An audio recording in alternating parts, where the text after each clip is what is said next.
Shalom, saudara.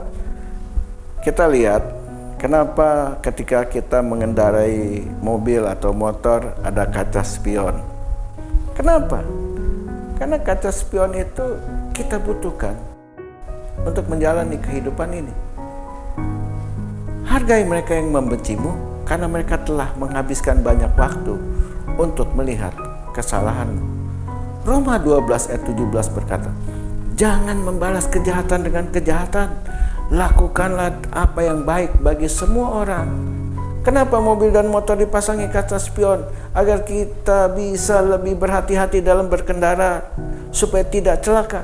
Demikian juga dalam kehidupan ini. Sesungguhnya segala pengkritik, pencela, dan penghina bagaikan kaca spion dalam kehidupan ini.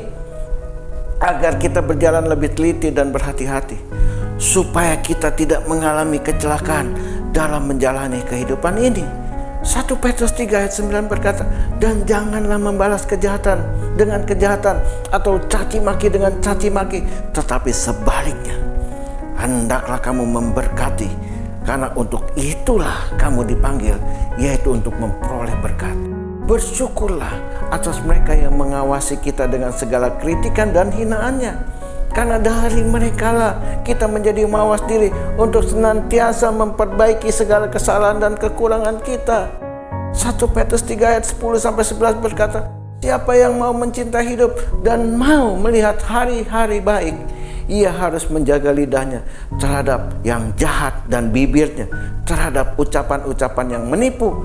Ia harus menjauhi yang jahat dan melakukan yang baik. Ia harus mencari perdamaian dan berusaha mendapatkannya.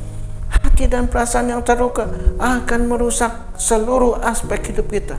Dendam, sakit hati, dan kepahitan tidak akan pernah mengantar kebaikan dalam hidup ini. Jika hati kita bersih, ucapan kita pasti baik. Banyak orang semakin senang bergaul dengan kita. Relasi semakin banyak. Prospek dan peluang terbuka. Maka kesempatan untuk menjadi orang-orang yang berhasil dan beruntung menjadi semakin nyata. 1 Petrus 3 ayat 12 berkata, sebab mata Tuhan tertuju kepada orang-orang benar dan telinganya kepada permohonan mereka yang minta tolong.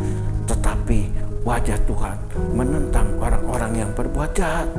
Jika kita tidak kuat atas segala ujian dan cobaan ini, datanglah kepada Tuhan, minta tolonglah kepadanya, maka Dia yang setia dan adil pasti akan menolong kita.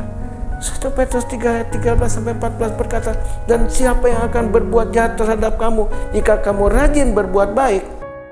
Tetapi sekalipun kamu harus menderita juga karena kebenaran, kamu akan berbahagia. Sebab itu, janganlah kamu takuti apa yang mereka takuti, dan janganlah gentar. Jangan takut berbuat baik.